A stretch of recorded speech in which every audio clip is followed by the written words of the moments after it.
আবু যর গিফারি রাদিয়াল্লাহু তাআলা আনহু, ওনার একটা ঘটনা আপনারা শুনলে শরীরের পশম দাঁড়ায়া যাবে এমন একটা ঘটনা।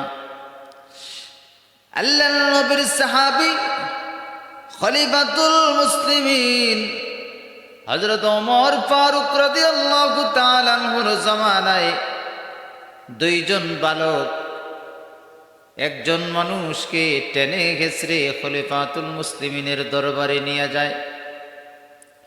খলিফাতুল মুসলিমিন আমিরুল মুমিনিন খলিফাতুল মুসলিমিন হযরত ওমর ফারুক রাদিয়াল্লাহু তাআলা আনহুর দরবারে নিয়ে উপস্থিত হয়ে বলতেছেন, ওগো আমিরুল মুমিনিন, আমরা এই যুবককে এনেছি, ওই যুবক আমাদের বাবাকে হত্যা করেছে। আমরা এর সঠিক বিচার চাই, আপনার কাছে সঠিক বিচার চাই। খলিফাতুল মুসলিমিন হযরত ওমর ফারুক রাদিয়াল্লাহু তাআলা আনহু ওই যুবক